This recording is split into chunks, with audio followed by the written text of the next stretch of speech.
Hello there and welcome. This is Mikhail or Michael speaking. And as always, before the video starts, I want to use this opportunity to express my eternal gratitude towards those who decided to support me financially, be it through Patreon, PayPal, or Super Thanks. I really appreciate your generosity. So thank you friends and have a blessed day. Now today's video I will start with the town of Bakhmut where Russian offensive continues, and as a result of successful actions on the northern flank of it, Russians were able to advance in the direction of Ukrainian controlled village of Bogdanivka, both to the flanks and within it, and as a result of that were able to capture about this much territories from the Ukrainian side. As you can see, not only Russians were able to advance significantly to the southern flank of Bogdanivka, taking the better half of the village into a partial encirclement, they were also able to advance within the first houses and entrench themselves within the village. Now, as you can see, the village is 2 streets long, and with the control over those streets, Russians will be able to advance along them with their armored pieces. Generally speaking, clashes were reported in the direction of Ukrainian-controlled village of Grigorivka, Orekhovo-Vasilivka, and along E40 highway, as well as near Chromove and along O0506 road, where heavy fighting continues while I speak. Then from the northern flank, let's quickly visit Bakhmut city itself and discuss recent Russian gains within this dacha area. Recent reports suggest that as a result of successful fighting in this area, Russians were able to fully capture this sector of the front line, thus officially capturing the entire Bakhmut 100%. Those recent Russian territorial gains look something like this. Now, if we are to zoom in, we can see that there is literally just one field that stands in between Russian forces advancing in the direction of Ivanivsky and Ivanivsky itself. Again, it is also very convenient that the road is present here. Due to the current weather conditions, it would be very useful for the Russian attacks in the direction of this village. Then quickly let's visit the southern flank, where Russians continued fighting within this tactical height, as well as within Klishevka village, and as you can see, officially re-entered it from the northeast, captured dozens of houses and entrenched themselves within it, and are now in control of about 10% of the village. About 30 is within the gray zone, with the rest under the Ukrainian control.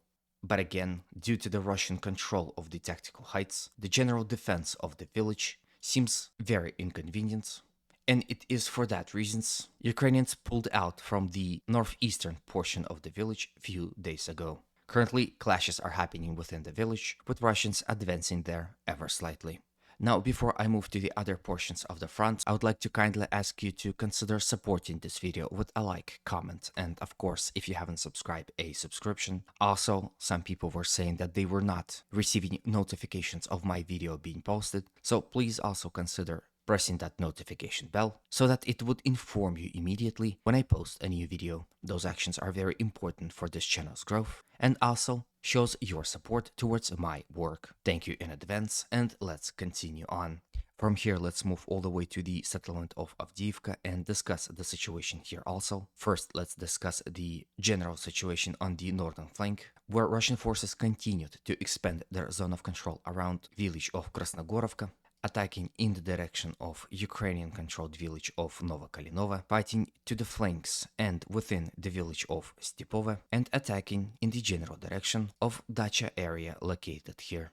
With the control of the dacha areas, Russians will be able to launch attacks in the direction of Novobakhmutivka, Ochertine, and in support of Russian attacks in the direction of Novokalinova and Keramik. So currently, Russians are advancing towards this vital position, and as a result of successful offensive actions, were able to advance towards them. In the last 24 hours, this is exactly how much territories Russians were able to capture from the Ukrainian side. As you can see, this recent territorial gain not only puts Russians closer to the dacha area here, but also would potentially allow Russians to attack across the rail line from this flank and threaten Ukrainian positions within Berdychi village, bypassing the village of Stepove. The intensity of the fighting that is happening here in this area could be proven by this video that you can see on your screens right now, in which Russians were able to damage Ukrainian T-64 tank, and due to the intensity of the fighting, close vicinity of this tank to the Russian positions, and general Russian advance in this area, it is safe to say that if this tank is not destroyed, it would surely be captured by the Russians, so it is a 100% loss for the Ukrainian army. Fighting continues within Dipovo village,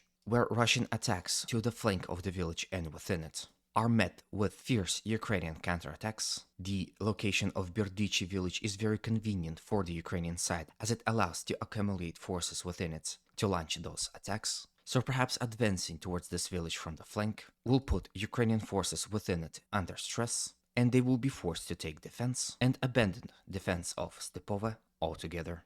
Then let's quickly discuss situation on the southern flank, where Russians continued their offensive operations within the industrial zone. To the southeast of Avdiivka, attacked from the settlement of Apitne in the general direction of Avdiivka itself, as well as from Vadyane in the direction of Severne and Tonenke. Now, despite Ukrainian counterattacks in this area, mostly Russian sources report of somewhat successful advances in this area, and if those reports are to be true, we are sure to see this reflected on this map particularly. Where Russians were able to successfully advance is in the direction of Severne and Tonenke, where as a result of successful offensive operations in the last 24 hours, Russians were able to capture about this much territory from the Ukrainian side. As you can see, if those developments are to continue, Russian forces will be able to attack not only directly in the direction of Tonenke, but also to the flank of Severne in support of Russian attacks coming from this flank,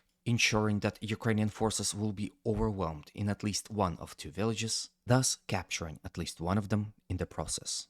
From here, let's visit the settlement of Novomikhailivka and discuss the situation here also. In the last week, Russians were able to advance here significantly. Those advances came directly in the direction of the village from the east, as well as from the southeast and from the south itself. At certain places, Russians were able to enter the settlement, entrench themselves within the first streets and houses of the village, and are now fixed in house-to-house combat. Although at this point in time there are no territorial changes to report within the village itself. However, Russians were able to advance here in this area and capture this much territory from the Ukrainian side. I have a very interesting video for you of Russian MLTB being remotely controlled and driven towards Ukrainian positions in Novomikhailivka and detonating in this area in attempt to clear the minefields. This indicates that Russians will soon start storming the city from this direction also. This will greatly decrease Ukrainian defensive capabilities, as they will be under attack from 3 separate directions. With this, I end today's video. Hopefully it was to your liking and was informative enough. If it was, please consider supporting it by any means you consider necessary. As always, humanity calls me to condemn all violence against human beings. Have a good day, and always remember, Russia will be free and great.